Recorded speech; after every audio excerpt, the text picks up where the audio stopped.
Hey everyone, welcome to a very remote version of Content and Conversation. We've been lucky enough to have Paddy on the program before, but obviously the unique situation we're in means um, having someone like Paddy on again makes a ton of sense to kind of talk through uh, COVID-19 and its impact on SEO and also agencies and content marketing like us.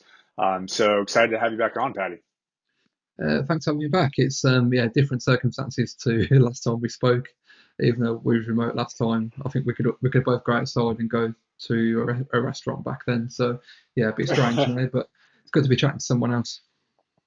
Yeah, it's definitely. I'm sure you've been doing a lot of these Zoom calls yourself in the last couple of weeks, Yeah, which we always did, but maybe not to this extent. yeah, it's strange because like I did so many calls before COVID happened, but never ever video calls. Like you never turned your video on. Whereas now, yeah, do it all the Oh, time. It's default. So even our remote teams now are kind of all using their videos by default, which is great. And I'm hoping that continues when we get back to normal because it's actually really good. yeah, it's been good. We have remote team members and been feel like more engaged with them than we ever have because naturally your empathy Yeah, is at all time high on these kinds of things. And also it is interesting with client calls. I think sometimes I before would go into them by default thinking it's not a video call, but now yeah, I assume exactly. it's going to be a video call until told differently. Yeah, Just exactly. It's kind of everyone was kind of like, no, I don't want to do a video call because I've not dressed properly, I've not done my hair, I've not tidied myself up. Whereas now it's like, no, it's fine, just do a call, it's okay. yeah.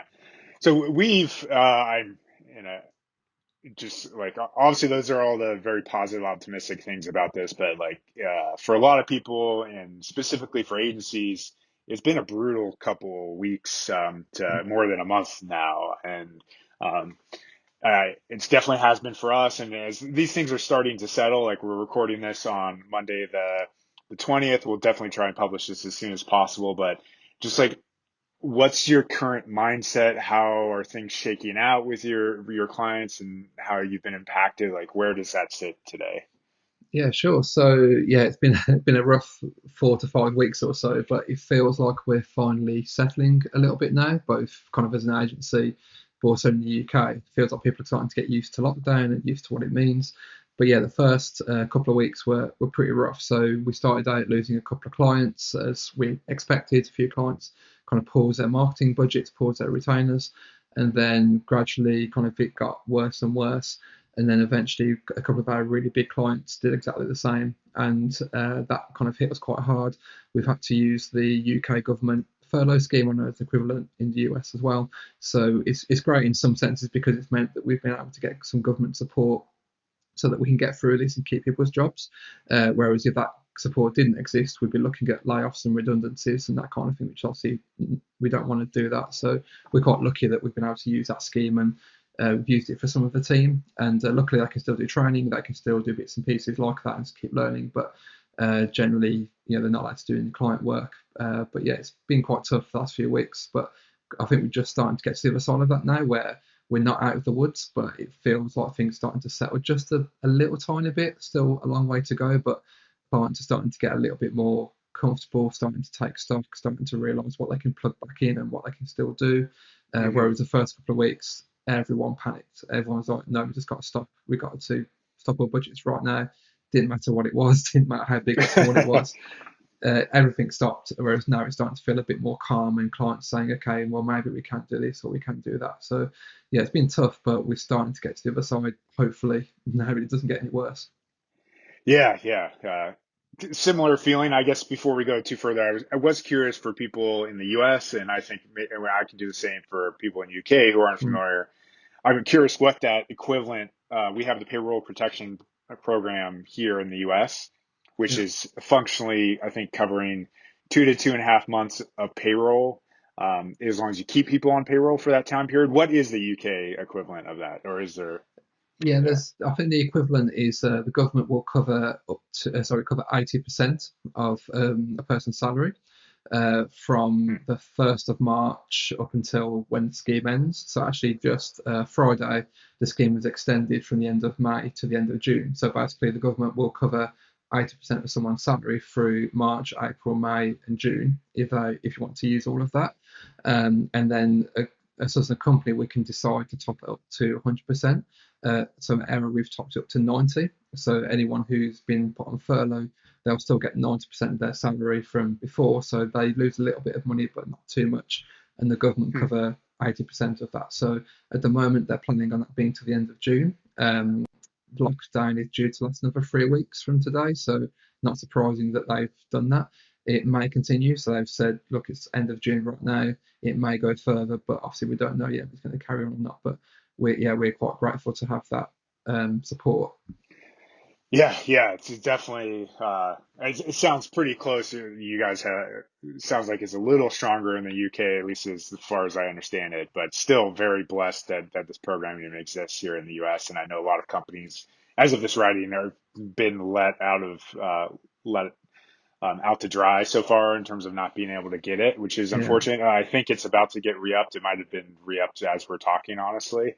Um, but is 100% of companies in the UK eligible for that, or with certain guidelines? Or Yeah, so basically, if you're a company and not an individual, you're allowed to use that scheme. And then about 2 weeks after that scheme was rolled out, they extended it to kind of freelancers, sole traders, those kinds of people. There are still some restrictions around it, so it covers the majority of businesses and individuals, but not quite all of them. And also, it only covers up to £2,500 a month of someone's salary. So if someone takes home 10 grand a month, you can still only cover. Obviously, that's a lot.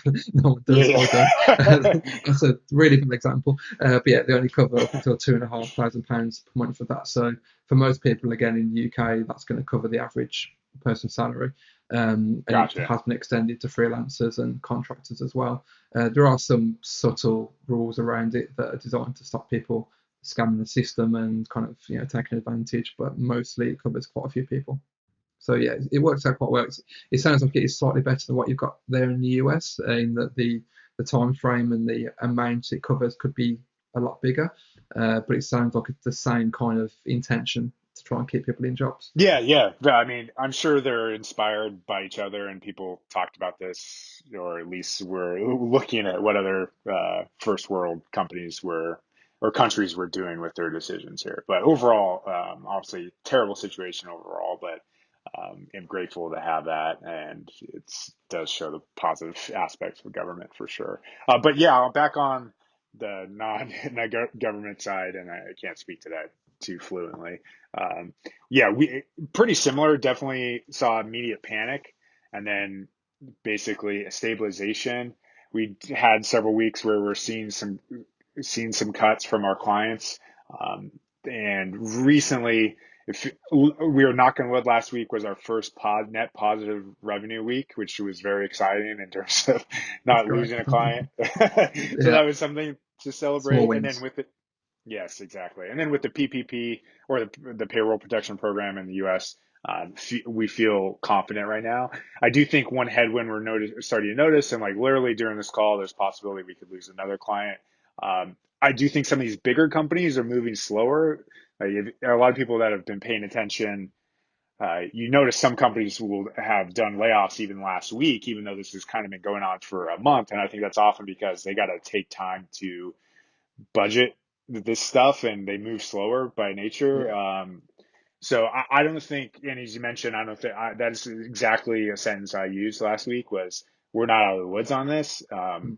Not just from current clients who might be cutting budget because of where things are today, but as we all know, the economic downstream from this could be pretty significant too.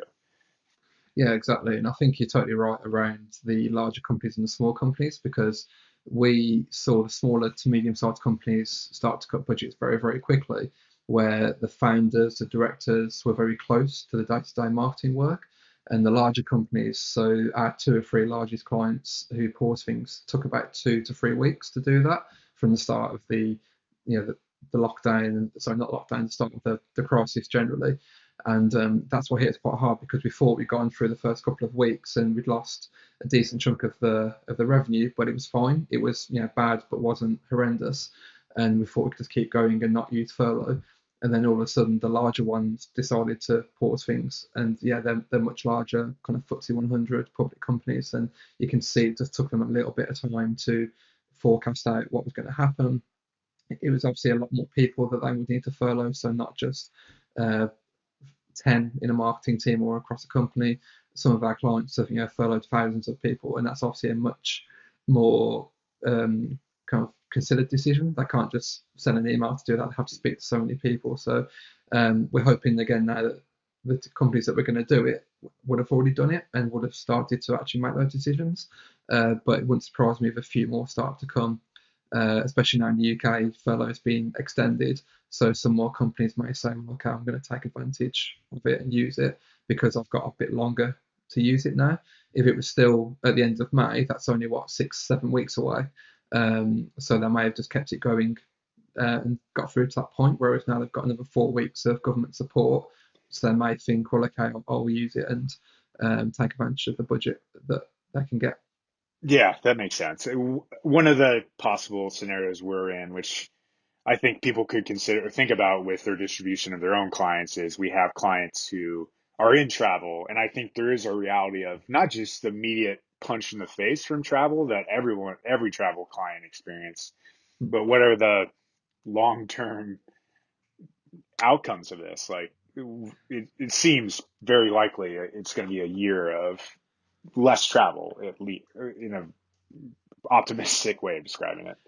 Yeah, travel is such an interesting one because, like you guys, we had a few clients in travel. So as an agency, we don't specialize in one particular industry or vertical, but for some reason, we kind of accidentally moved towards travel because it's a big industry and what we do is very visible. People see the content and they want to do it themselves. So for some reason, we kind of become quite specialist in travel. So we had a few clients who got hit there, and yeah, I mean their business just disappeared overnight because people aren't booking hotels, they're not booking flights, they're not booking visas. There's so many things that people aren't doing anymore. And I think the thing with travel, and I still can't figure this out how it's going to work, but for some industries, they're going to come back very quickly, and some are going to come back very slowly. My instinct telling me that travel will come back quite fast because people will want to book a trip, they want to go on holiday, they want to book a hotel to get away and get out, right? Because they've been in lockdown for so long. Equally, because of that demand, does that mean prices are going to shoot up? So flights are going to be really expensive. Does it mean hotels are going to be really expensive because they want to make up for the money they've lost? And with people being laid off and losing money, is it actually going to come back that quickly? I still can't figure out yet which way it's going to go. Whereas other industries like recruitment, that we've got a few clients in, that's going to be very, very slow, I believe, because people aren't going to just start hiring again very quickly. They'll take their time, they'll be a bit careful. So I think that's quite an easy one in that I think it will be very slow. Whereas travel, yeah, I just can't call it. I don't know if these clients are going to come back straight away once lockdown is lifted. It's going to take them a few months. So I just can't call it at the moment. Yeah, yeah, I think that's a fair way of thinking, and for just almost planning for them not to come back. I think just Yeah, depending on, yeah, to be safe. Yeah, yeah, and we're probably, I mean, if like a percentage of our budget going down compared to these businesses going to zero in some instances, but hopefully they come back quickly. One of the theories I've heard is that there's a thought process that domestic travel might go up. mm, Um, Before international travel does, which is like walk then run in terms of safety, which made some sense to me. With a few clients who are kind of in those kind of travel components. I know in the EU that might be a different. In Europe generally, it might be a different ball game in terms of what it feels like from a risk standpoint from country to country. But yeah. Because I guess obviously we've got the size of Europe is kind of the US, right, in terms of different states. So releasing people internally to the US, that's a big space that people can travel into. Whereas Europe, yeah, the UK isn't actually that big, so there's not a lot of yeah, places to go. But equally, there's a lot of people that will use kind of what we call staycations and kind of stay at home a little bit, just travel out for a day or two to somewhere and then go back home again. So there's quite a few people that might do that. But yeah, I can't call it on the international front right now. Not quite sure which way it's going to go, but the one thing I think it will do, which is very interesting from, I guess, just a general marketing and technology perspective, is I think the technology in airports would accelerate quite quickly towards kind of quick testing of COVID, quick testing for fevers, that kind of stuff, kind of the symptom checkers. I can imagine those accelerating quite quickly, so that when international travel does come back in, you'll see airlines doing kind of temperature checks normally. That's just kind of how it will be to travel through an airport during a pandemic or during any kind of risk period. I've seen that Emirates have started doing blood tests apparently on flights that they're running, and I think that kind of thing, even though a blood test that takes 10 minutes is not very efficient, I Hmm. think those kind of technologies will start to accelerate and start to become normal, and that will start to give clients more confidence, which gives their customers more confidence to book and all that kind of stuff. So there's going to be a lot of stuff that comes out of this, I think, that will kind of accelerate technology. Yeah, yeah, hopeful for that. And I've heard similar in the last couple of days, even in terms of that being the accelerant. It's just that it's basically making people feel safe again. Whoever can do Yeah, that the fastest is going to allow for this to come back quickly. But from just like a service line standpoint, I know you offer paid as well. Just curious if you see specific impacts where people were just like pause paid, SEO is good, or like any kind of trends there that um, you saw or maybe saw more you think, yeah, just any things you're perceiving there would be interesting to hear. yeah, sure. So the first reaction was still very much, it didn't matter what the client was doing, whether it was paid social, paid search, display, SEO content. They just wanted to pause everything. They just kind of didn't say one's fine, one's not. So for a couple of weeks, that was just the case where they just wanted to pause absolutely everything. So for some clients, that meant that we got paused with SEO, another agency got paused with the paid search if we worked alongside someone else. They just stopped everything. And then as time went on, that again, they were starting to plug little things back in. So kind of like, okay, let's try a little bit of paid or try a little bit of SEO and try a little bit of tech. They were starting to Hmm. just try little bits again. So at first, it's very much blanket, just stop everything.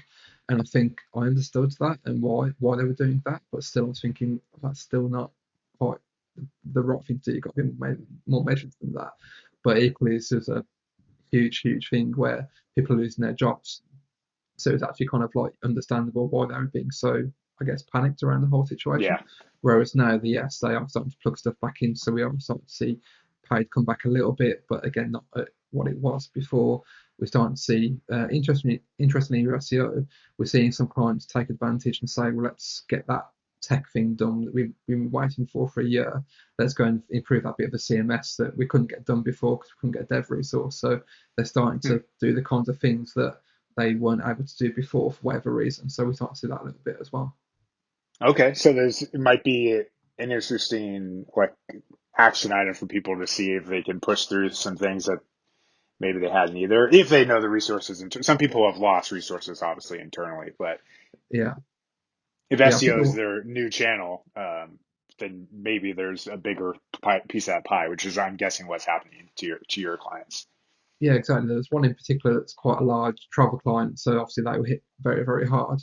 And the marketing director I spoke to was seeing this as quite a potential positive thing where he couldn't normally get dev resource to work on SEO tasks, whereas now because they kind of not got as much customer facing stuff because there's no business, there's no customers coming through, they were now able to pick up their time and drop it into marketing and SEO. So he was trying to kind of grab that time away from the other teams and try and use it in SEO, doing quite successfully, I believe. So again, it's kind of there's not been a blanket response in the last week or two. It's been very much kind of try this or try that, or just doing more of what we knew worked. So one of the general themes that we've been pushing with clients is, just don't do the risky stuff. Like 6 months ago, we may have pitched you on something that was a bit risky or something quite new. We're not going to do that now, but let's do more of the stuff that we all know works very well. So still keep doing your tech SEO, keep doing your content creation that we know is going to lead to increased traffic because it's not dangerous or risky or anything like that. So we've been trying to push clients towards those kind of things a bit more. That makes sense. Yeah, from our side, we're primarily content marketing, so we do have a technical SEO service line, but it's relatively small percentage of our revenue. But on the content marketing SEO side, we've been similar in terms of pitching. There is volatility from outreach standpoint, which I'm curious how you guys have adapted to that. But we've been pivoting on a dime in terms of some concepts that seemed potent at that point, but if you're pitching in the high end press, are going to fall on like very busy ears rather during this time period. But for some clients where maybe it doesn't even seem feasible to do that, we have suggested more. Let's do more keyword driven work versus link building work, because this would be there's no way that's wasted work during this time period. Well, if something slightly goes ajar with link building side, or you're just not super confident in the topics that are lined up, you might not be as potent from that standpoint. It could be a little more volatile. But on the other side, it could also be high return. We've had some clients that are just like through the roof with links, and it is kind of a dichotomy in some areas just based on what topics and what content they had available to them. But I'm curious, how are you guys seeing that kind of thing? Yeah, actually quite similar in some ways. Some clients are doing much better than they were before, not because of COVID, but just because maybe got a bit lucky, maybe it's got a good campaign that for some reason is resonating right now. But travel, let's go back to that for a second. Yeah, that was so difficult because the first time I think we realised that we had a problem was when one client wanted to stop all outreach, so not just us, but their PR team as well, their internal teams. They stopped everything. And I thought, well, that's a bit extreme, right? You don't have to stop absolutely everything because the campaigns that we were launching weren't to do with obviously weren't to do with COVID. They weren't to do with China at the time. They weren't to do with any effect, like Italy, the affected areas weren't touching those at all. But then what they said to us was, well, we don't want to be seen to be encouraging travel right now because that's what people should not be doing. And I was like, wow, okay, I get it. I can see why you don't want to be out there promoting yourselves right now. So we saw this kind of shift where clients were not worried about the campaigns; they were worried about their perception as a brand in the marketplace, and what they're doing right now as a brand was obviously going to be remembered. And if they're the brand that was promoting travel during COVID-19, clearly that's going to come back to haunt them at some point, and that's going to backfire on them. So we had a few in travel that paused completely because of that. Again, that started to ease a little bit where they want to actually focus a bit more now. Okay, what can we do with COVID in mind? Can we do inspirational content? Can we do stuff that's about what things will happen once lockdown's lifted? Those kind of areas. But outside of travel, it's been very hit and miss again. So we've had some content to do pets do really, really, really well because people love their pets right now. People love having a dog or a pet at home or a cat just for a bit of company. So those kind of pieces are really resonating right now because those are quite safe topics that aren't going to be in danger of backfiring or anything like that. Hmm. So it's been difficult from an outreach perspective, but just having that layer of, I guess, logic and a bit of. I've actually, in some ways, quite happy that the team have been able to learn from this because they've been forced to look a bit higher than their outreach and look at the whole perception of the company, not just that email they're sending to a journalist, but what's the entire company's position on COVID? What do they want to be known for when people look back on this crisis? So the team have kind of had to learn to think a bit bigger than their normal outreach emails, if that makes sense. Yeah, yeah, I like that a lot. I mean, it makes sense, and I think that's the case for every company right now. Is you got to think bigger than your just day to day sending an email. But yeah, I think to a degree, it's an opportunity for people doing content marketing specifically to level up. And I felt that from our team of like you have to consider every single micro dynamic to have good outcomes. And if you do, you can have great outcomes during this time, but you kind of have to figure out those dynamics. One of the things we talked about last time we had a conversation that I imagine helped you in this case is you did have like a agile newsroom. Are you still doing that today, or like in terms of pivoting quickly and things like that? Yeah, a little bit, but it's obviously been more difficult because Yeah. uh, a lot of the so normally that would work by being very reactive and seeing what's coming through different industries in the news, but obviously that got kind of swamped with COVID. So even journalists who weren't working in travel were still saying to us, "Hey, I can't look at this right now because I've got this huge thing over here to think about instead." So it's still working, but on a much smaller scale. So we can be reactive, but the way that we're being reactive now is because of COVID, not kind of trying to bypass it like we may do with other campaigns. We see an opportunity for a client to comment on something to do with COVID, then we will. So actually, a travel client of ours who work in insurance, we got them into quite a large UK newspaper because they were able to comment on the COVID crisis. So that was a very good reactive opportunity that we wouldn't have got otherwise. And interesting, that client didn't want to do any outreach at all at that point. They'd stopped everything. Yet when this reactive opportunity came up and we went to them and said, look, this journalist is asking for comment. You guys are a great expert. speak to them, they were okay with that. So Hmm. that's working. That newsroom kind of concept is working a little bit, but with the lens of COVID kind of applied to it, where it's kind of like, okay, clients are happy to comment on stuff if it comes to them, but all of the other stuff that we normally do is gone a lot quieter because there's just not as much focus on normal topics now as there is on COVID and those kind of areas. Yeah, yeah, that makes sense. A few things we've been doing, or trying to pivot. Amanda Pell, who's on our team, she wrote a great post on our site about counter programming. A lot of these newsrooms will have everything COVID, and then they're trying to find the opposite side of the spectrum in terms of Yeah. what are the good, feel good news stories, your pets, the things that make you smile right now. They still need a percentage of that in their newsroom to not be 100% COVID. So to take that angle, you have a way to get in the door, not just there, but elsewhere. I think it's just a natural human impulse right now. We want good news. Like I talked to our Mm. team and they're like, I can't watch some horror movie at home right now. I need, I need comedy. I need laughing, and those kinds of things are critical, I think. Yeah, actually, a slight tangent there, but you just reminded me of something where we were going to watch the new Joker film that came out over here about a month ago now on Amazon Prime, and we was like, no, can't watch this right now. Like, it's not the kind of film that any of us want to be watching. And I was trying to think about all the kind of those kind of decisions that people, what are people not doing right now, all the kind of mindset shifts that are not happening right now because of what's happened. And yeah, movies kind of content, generally is one of them where a month ago, 2 months ago, we may have, gone towards lots of different kinds of content that we don't want to read it right now. But people want to stay away from it. So when our team is trying to create content and outreach that content, we've got to remember that people just aren't in that mindset to receive that kind of message that 2 months ago, 3 months ago could have been absolutely fine. And I look back at some of the campaigns that we've done in the last few years that nothing to do with travel, and like, why that just not fly right now? Because there's nothing wrong with the idea of the campaign, but the context of where we're at right now, it just, yeah, it's not going to work. It's not going to get through, and everything could get backlash because, yeah, you don't want to be hearing certain type of stories right now. Insensitive. Yeah, exactly. Yeah. And again, that's something which the team's learning.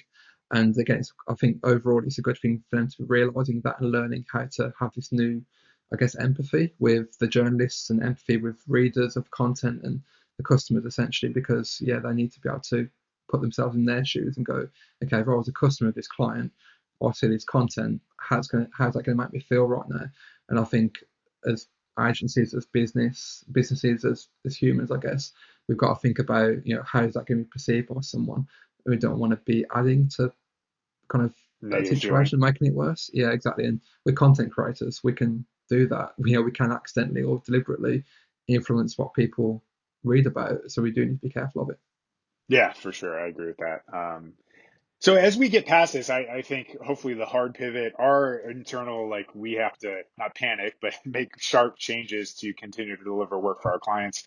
Yeah. Hopefully that period is starting to get close to the end of that. So curious if you're thinking or communicating anything new to your team about move forward changes in content marketing or SEO. Like, are there shifts or things you're at least leaning your team towards doing right now that might be I different? think, yeah. So I think that we try again, like you guys. We want to change and adapt. We didn't want to have a knee-jerk reaction that's just gonna, come back to bite us in a few months' time. So I think what we try to do is stay quite agile and still try and make sure that we're doing our core job, but in the context of obviously COVID. Moving forward, I think as an agency, we're realizing that one of the things we've pushed for quite a long time now, this idea of content which is quite evergreen and something that isn't just about a campaign. We're realizing that those are so valuable right now because while some clients, when all of this kicked off, had to pause their campaigns and couldn't launch them, other clients had a whole bank of content behind them that we could pick up instead because they weren't nothing to do with travel or China or Italy or things like that. So we're realizing that as a company, yeah, the thing that we've been trying to push and do for a few years now, we need to do more of that and do more of the kind of content that no matter what happens in the world, we've got a massive, big bank of different content pieces and ideas and topics within what the client does. That if something does happen or go wrong, they've got this nice kind of resource out there that we can use or they can use, or their customers can still keep reading and things like that. So I think it's kind of reinforced that we need to move towards that and do more of that stuff for our clients in the future. Because we've been trying to do it, but clients love the shiny, the kind of the new stuff, the slick stuff, and that's fine. That's got a part to play, but also the good day-to-day content, which I think you guys do a lot of, and I think you do a very good job of. And our two companies, I think, are quite complementary in the sense that you do that kind of content very well. We do other kind of content very well, and I think that's where the longer term sits really, where the kind of content that isn't affected too much by big kind of world news or big changes will keep working harder and harder. Yeah, obviously I'm biased, but I definitely believe in that exact same theory. Like the way we describe our content strategy is we go lighter. We're not generally going for a big home run. We do those pieces, but they're typically tied to search volume in some way.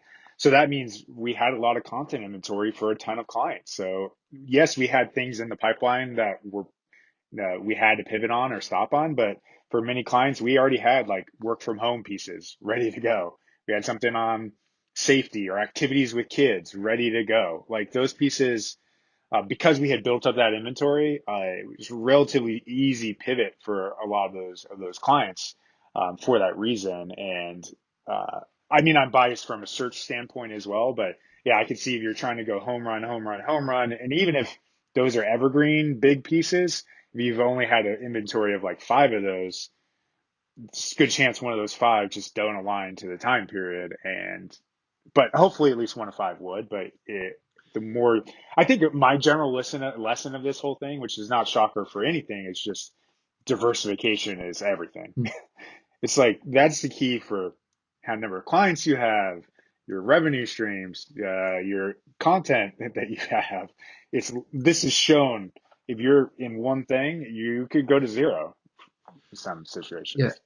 yeah, exactly. And I think that, like you were just saying, you want to pivot and adapt, but not switch completely. And when it comes to SEO and content and digital marketing in general, I don't know if there's that much kind of new stuff that's going to change because of COVID. Like I can't new tactics aren't going to appear out of nowhere. There's going to be some things that come out of this that people learn, but fundamentally, I think we've had it right for quite well. The company's doing the good stuff. We've had it right for a few years now.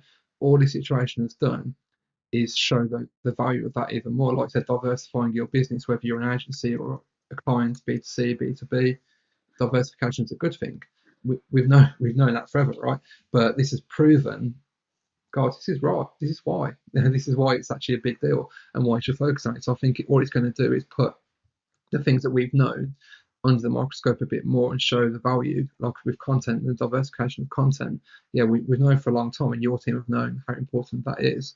But this is just proving the point. So I think a lot of companies that have been doing this for a long time are now starting to be able to prove the case a bit more, and companies that haven't been doing it are wishing they were. So, if, for example, companies that go all in on paid search, and those kind of companies, yeah, you probably shouldn't be doing that. You should have 4, 5, 6 different channels all making you good levels of income and traffic. So I think it's kind of just enhancing the things that we've known for a long time. Yeah, agreed. And that will be one of my takeaways is just like we're lucky that we were in a channel that didn't. I did hear a lot of paid search got really aggressively cut, as you kind of touched on in terms of one of those like let's pause all spend right now. SEO got hurt, but maybe not to the degree, at least as I heard from comparable use cases. We're still seeing hurt, but not quite to the same degree. But um, yeah, one of the things we've been thinking about, I think there's at least a shorter term, or maybe it's a midterm opportunity from a content standpoint in terms of like just safety. Our again, Vince Nero, who's on our team, really smart content marketer, he wrote this thing, and that's just general move forward plan for us is I do think there's more like how can I protect my money? How can I protect my physical well-being uh, in terms of query types and also content types for link building that is short term, but I think we'll have a midterm uh, effect that's higher than normal for us. Although as people like you and I might talk about it, the more it'll become saturated very quickly. But I think there's at least a short term non-saturation period where talking about the different aspects of safety are content opportunities for a lot of clients. Yeah, definitely. And I think, I mean, it's obviously we don't want to get too deep with this, but there's a chance this kind of thing could happen again, right? The kind of if they're talking now about COVID, are you immune from it once you've had it? And the answer's not really known yet. So, and I'm not sure about what it's like in the US, but over here we have a relatively cold winter. It could come back then, which is flu season for the UK anyway.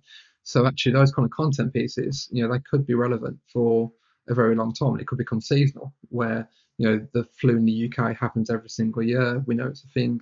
This is another thing that's going to get layered into that, where people seek out content at different points of the year. This could just be another thing that becomes kind of part of people's regular day-to-day rhythms and what they search for. So I don't think it's a gamble to produce that kind of content. I guess for what does make sense for a lot of clients is to talk about it if they're relevant to talk about it. I don't think clients should be jumping on this and talking about those kind of things if they're just not relevant. And I'm sure you've received as many emails as I have from a CEO of a company I've never heard of saying, "Hey, have you on COVID?" Well, I don't really care about what your view of COVID is. Like, it's actually nothing not relevant to me unless you're doing something to do with it or that affects me. So, yeah, I think a lot of content. I guess there's a lot of opportunities for content, but again, as we've known for a long time, it's got to fit with what the client does and fit with their messaging, and are they just credible to talk about it? And if they are, great. If they're not, there's going to be loads of other opportunities to produce content that's going to get read for a long time because of what's happened. Yeah, I completely agree. And there's too many people. We sent one of those emails to our clients at the very beginning, and then like 2 weeks later, we just saw email from every single company sending a message about their COVID-19. I was like, Yeah. hopefully, at least we weren't stuck. I mean, it's probably good no matter what to say that to your clients. I don't think that's a Oh terrible yeah. thing to do. Yeah, But definitely. When it comes to client management, I think they want to hear something from you, and I think that we've taken the attitude about a team that. So we've started doing daily updates for myself and my co-founder. We've started doing kind of weekly all hands Zoom calls, weekly beer o'clocks, things like that. And the position we took was none of our team are going to look back on this time and say that we communicated too much. I don't think they're going to do that.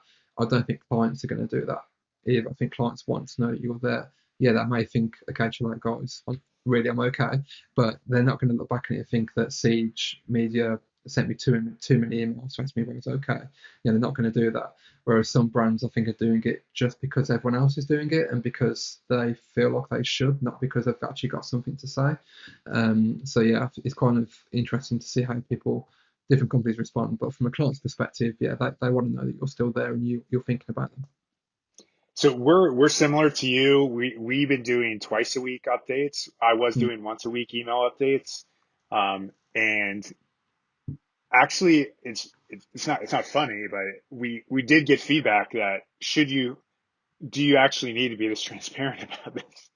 Like some people said, do, like this could, I mean, and it's fair. It does create anxiety, but I had the same thought process of Mm. you is like, I don't think anyone looks back when you don't read Glassdoor reviews that say this company was too transparent. It's always the reverse. But there is a count. I don't know how you think about that of like the balance of by being transparent in this context, we are creating anxiety and fear sometimes for our teams, depending on how it's communicated, of course. So how do you think Yeah, about that? it's hard. It really is not. I know you guys are. I mean, we're about 40 people. How many are Siege at the moment? We're 85 people. Yeah, so you're double what Yeah. we are. So you probably get it on a whole other level than I do. But I think once we broke through kind of the 20, 25 person mark, I started to realise that if you send an email to the company and just one person responds badly to it, that's a problem. That's something which you really there's a very strong possibility, and you can't keep everyone happy. And I think for a long time we could because we weren't that big, and now we're at 40. Yeah, you have to realise that you can even accidentally trigger people's anxiety. You can trigger people to, not respond very well to an email. And this is a time when they've got enough of that in their just regular day-to-day lives outside of work, right? Because everyone's just trying to deal with, being a parent, trying to figure out how lockdown works, trying to figure out how to get food and medicine, all that kind of stuff. Then you've got us sending emails. Yeah, it's probably not always what I want to hear. So it's really tough. And luckily, our feedback's been great so far. I've not had anyone complain or say that we're over communicating or anything like that. Generally, I think we've been quite quick compared to a lot of companies to deal with things and make decisions. So yeah, it's not been too difficult so far, but we are very, very aware. Actually, I've done it today. I was going to email someone this morning, but it's her day off, so I'm like, no, wait till tomorrow. I don't want to give us something to think about on a day off. Those kind of things become more and more important in this climate, in what's going on at the moment. So it is tough, but it's so difficult. And I think sometimes I wish the team would do it and send an email to 40 or 80 people and realise it is quite difficult. Yeah, my initial surge when this hit was I literally gave a breakdown of like revenue in and revenue out. And then I think that's kind of where I settled in is I don't need to give that level of granularity, more of a macro view Yeah. of like every single client coming in and out and staying optimistic, which I'm very positive now. I mean, these government programs and the stabilization, I feel strong. Yeah, we'll see how quickly things recover, but in terms of stabilization today, I feel better today from that standpoint. But yeah, curious, like from that day, like your move forward plan as a company, and I mean, maybe this is more for agencies. How are you guys thinking about the next couple months from a planning standpoint? Well, I guess from our perspective in the UK, so I just said lockdown's been extended by another 3 weeks. We're probably expecting to go a bit further than that. So we're trying to think, okay, end of the year, what can we do that starts building towards end of this, end of 2020? And I think the things that we're starting to do now are essentially thinking, okay, let's get if we was at the end of 2020 and we look back on this year, what can we have realistically done? Are we going to look back on this and regret not doing stuff or regret putting stuff on hold we shouldn't have done? And that's kind of showing some things that we should still be doing. So, for example, we've still got some marketing campaigns. My link building book we launched a week and a half ago. We launched a state of link building survey a week before that, which was like a big industry survey, which you contributed to, Ross. And we were a bit unsure. Should we still send these? Should we still be seen to be marketing ourselves right now? And we decided, well, yes, because we need to rebuild part of our business, but also we can do it in such a way that is sensitive to the situation and sensitive to people, maybe not wanting to hear about link building right now. But equally, we've got a business to run and business to grow back to where it was. So I think right now we're trying to think, okay, what can we do to start building for that phase, 6, 12 months down the line, so that when budgets do start coming back and clients are feeling a bit more comfortable, that we're there and we're still there and we're still a good agency for them to reach out to. So we're trying to look at it from that perspective at the moment and trying to just make sure that when the time comes, we've not been forgotten about and we've gone so quiet that people forget all of the stuff we've built for 5 years and don't realise that we're still here, because we are still here. We're going to make noise, and we're going to try and make sure that we take advantage when people do start coming back.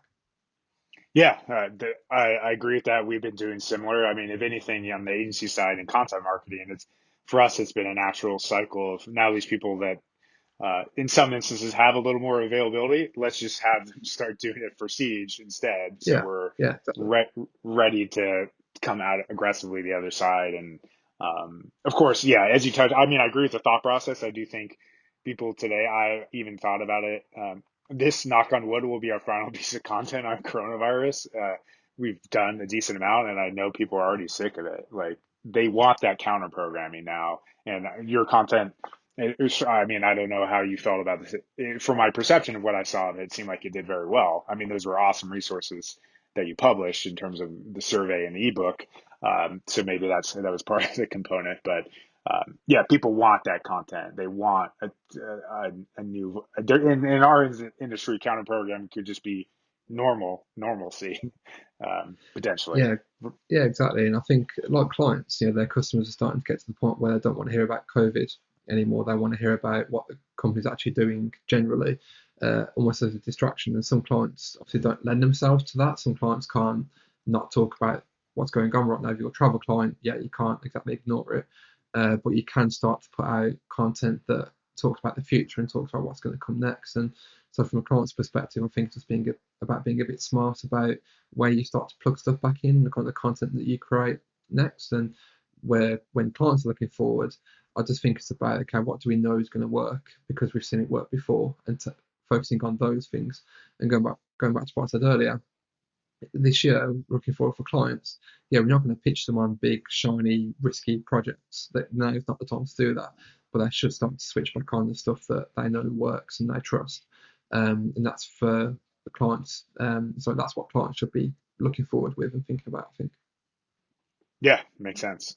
So, thinking about moving forward from coronavirus and this situation, is there any? And we have a lot of business owners who will likely listen to this, and just people who can influence their team. Is there anything? I know you talked about from SEO content marketing perspective, maybe not much will change besides maybe some keyword volume. Is there anything business wise that you think will forever that you've changed your mind on based on what has just happened here that you Um, think it will do differently? so I think the whole remote working thing has definitely been opened up a lot more. I Let me be careful how I phrase this. I'm not a fan of remote working from my own personal perspective. So I tried it once many years ago. Myself and my wife went traveling to New Zealand, did it, worked from there for a while. It was okay, but we didn't love it. It wasn't that whole get a laptop on the beach and get a drink. It wasn't that kind of lifestyle. So for me, remote working wasn't really a thing I wanted to do as a full time thing when I got back from sabbatical. And I think I still feel like that. However, from a company perspective, it's proven that Aira can still work as a remote company. It's proven that we can still not drop work, we can still do meetings, we can still communicate effectively.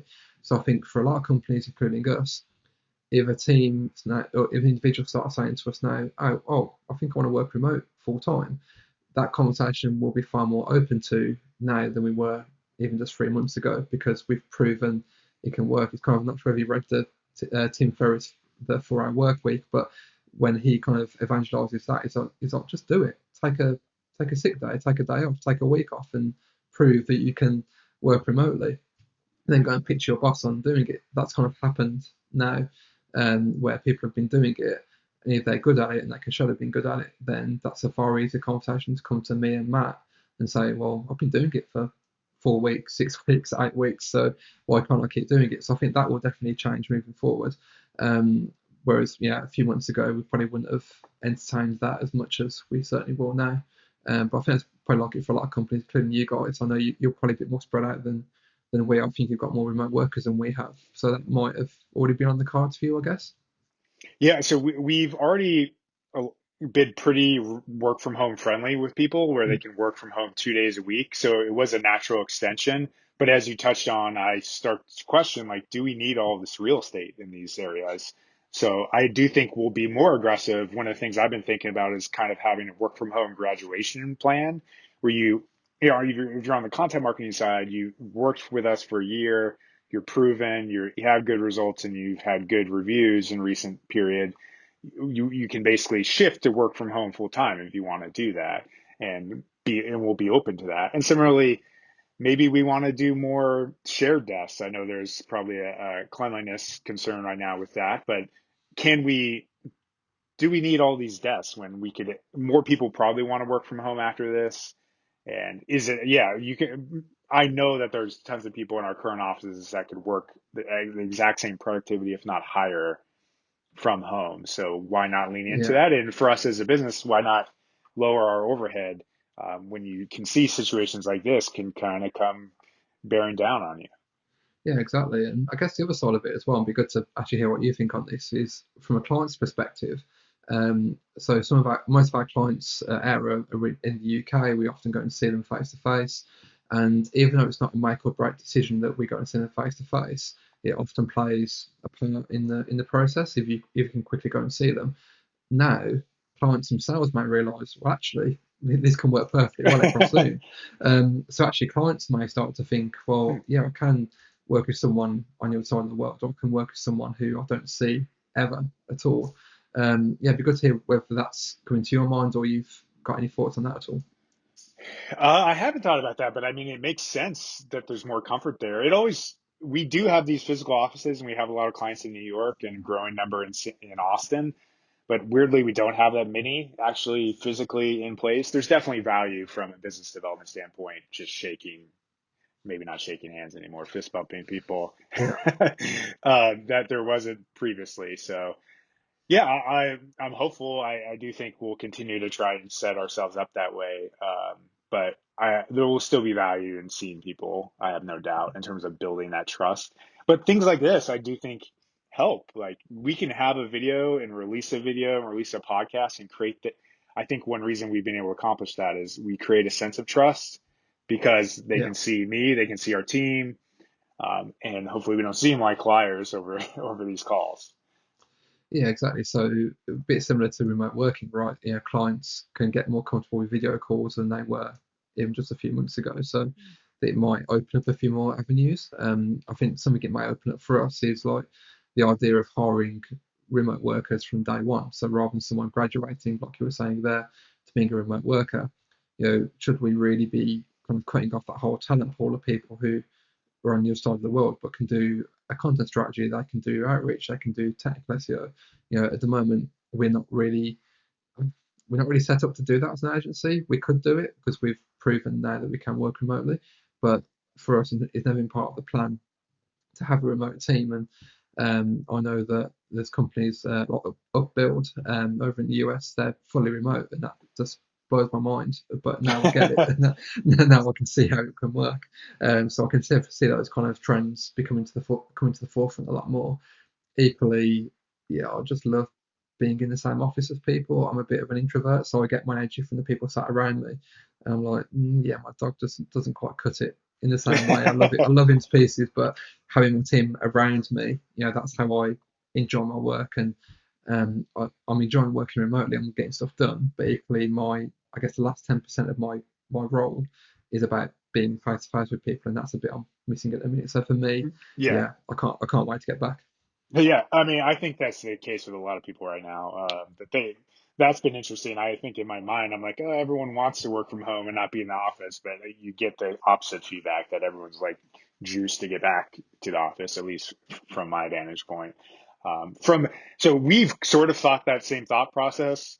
Maybe this is advice for anyone, but my own experience with that is we sort of played with it already, and it for junior and also high training roles, it feels like it doesn't work as well because they've never worked from home before.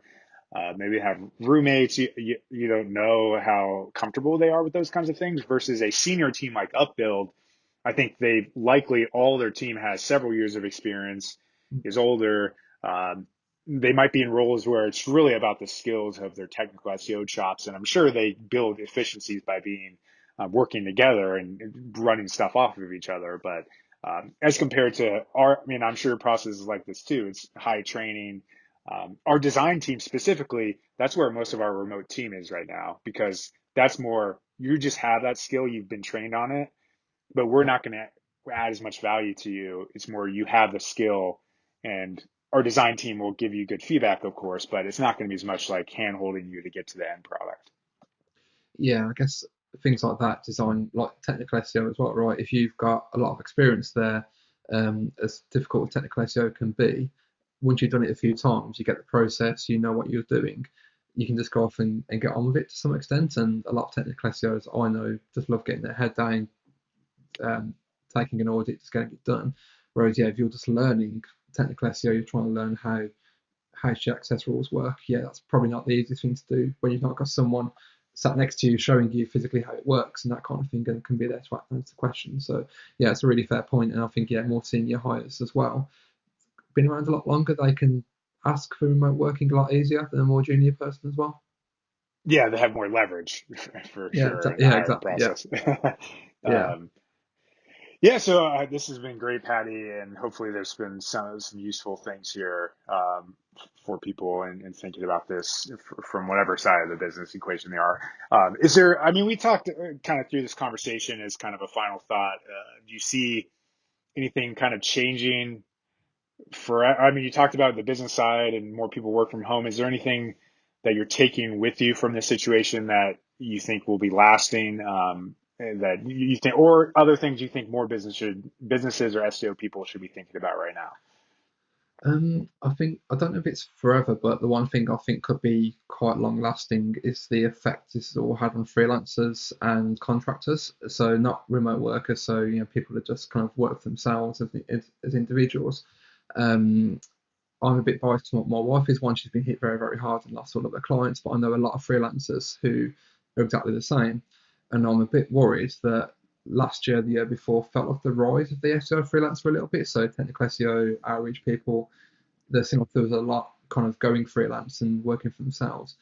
I worry that there's a lasting effect in slowing that down a little bit, and a lot of people will now have to backtrack a little bit, maybe go back in house, go back to an agency to have that security for a while before then maybe going freelance in the future. So I worry that there's a bit of an effect there that is going to hold back freelancers, contractors from doing it because the uncertainty of being a freelancer is bad anyway, right? It's like running your own business. You just don't know if it's going to work or not. Whereas with COVID, it's shown that when it goes wrong, it can really go wrong. So I'm a bit worried from that perspective that it's going to stop some people doing it when they could have done before or wanted to do it before.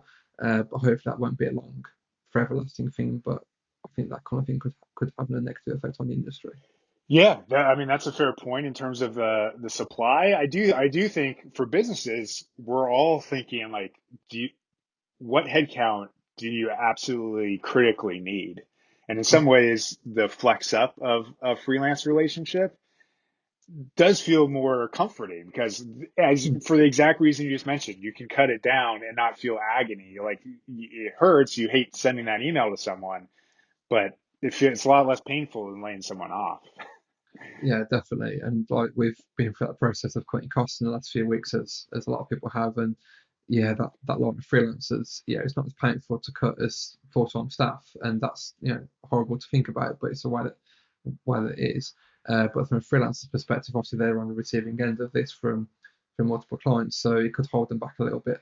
And people that I guess have been burnt by the situation may be a bit more hesitant to do it again in the future or to keep it going and may just think, nah, I'm going to go and get a job for a while and guarantee that income for a bit longer, even though nothing's guaranteed in the world. Yeah, no, It feels a I bit more agree. secure. I that will definitely happen. I have no doubt. Yeah, But there is also a nice opportunity for the freelancer who's good with their money, who can invest or have some cash reserves and prepare for that scenario. Maybe because they're great and they can plan for the future, or maybe they can charge more rates because clients will still want that person. I have no yeah, doubt about that. So that's a positive headwind. Although I'm sure no one seeing their income go to zero is excited about that yeah, outcome. yeah, exactly. I think the other thing, I guess, would be good to get your final thoughts on this as well, is around innovation and whether there's been, I guess, because you see a lot of agencies coming out with tools, coming out with software, and just generally hacking around with SEO and seeing how things work. And I'm wondering, is that going to slow down a touch? Because at the minute, companies are trying to survive, trying to get through this period. Is it going to be a bit of a dwell in innovation in the industry? Are we going to see less tools released? Are we going to see less people going out on their own building tools, less agencies building tools? Because I don't know about you guys, but we've put on hold our own projects around dev because they're not a priority right now. But I'm a bit worried about there's a bit of a lull there as well in the industry and seeing if that slows down. Yeah, I mean, I think that's a fair point and likely. It is interesting in our specific use case, our dev team has often been highly resourced, and I honestly should put more work towards building out internal tools. And we've actually spent this time with this extra work to innovate. So we're working Mm. on more internal tools to help our own team's proficiency and speed with the time our dev team now has. So that's the optimistic way of thinking about it is Yeah, maybe some of those scenarios are like that. But I mean, I would agree from a thought process standpoint. It's been difficult for me to, I'm all in focusing like getting through this, and I want it like there is a percentage of me keep wanting to forward think with everything, and I am, and thankfully, all available resources are doing that for us. But it could be a lot better than it is because it's hard to. I mean, I've heard it from many people. It's hard to focus on past the now right now, but maybe it's not. yeah. What do you think? Yeah, I think it's a balance, right? I think it depends on whether the business can absorb it right now and take that opportunity. Like clients I mentioned earlier, taking the opportunity to build that tech when they didn't have the time or resource to do it before. So I think if the clients or business has got that ability to absorb it for a little while until things come back, then it's a great opportunity. If things have been cut a bit more than that, and actually it's a cost which the business can't really justify right now, that's where I think it's going to get slowed down a little bit. So I think we might see a bit of a lull, but yeah, everyone's different, so it's really hard to tell.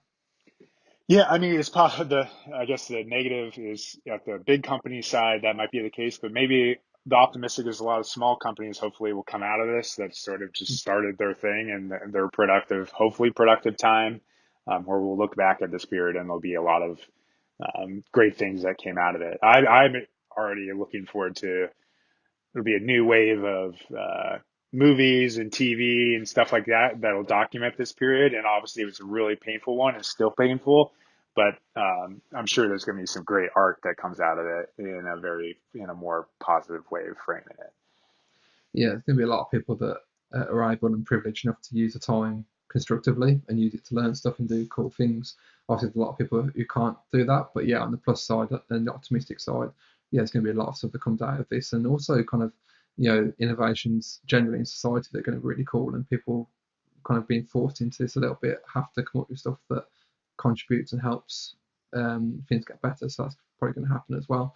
But yeah, the whole thing's kind of a bit surreal at the same time, but really interesting to think about from a society perspective. Yeah, yeah, and we're in lucky positions to run and be with teams that are great in digital in a great industry that is Mm. largely still very hurt by this, but um, okay. So hopefully a Yeah, lot of the exactly. people listening, yeah. Hopefully a lot of people listening to this are in that same position. I'm sure there's a lot of people in a lot of pain right now, but it feels like we're close to the other side. So yeah, if I strongly suggest everyone check out Paddy's link building book, share that with our whole team. It's great, and also that survey is great as well. Not it was nice enough to be asked to participate in that. So hopefully, hopefully you all get some nice value out of that. Follow Paddy, and thanks for watching this. If you liked it, please give us a thumbs up, subscribe, and let us know what you thought in the comments. But thanks, Paddy. Thanks for coming on. Cool. Thanks for having me.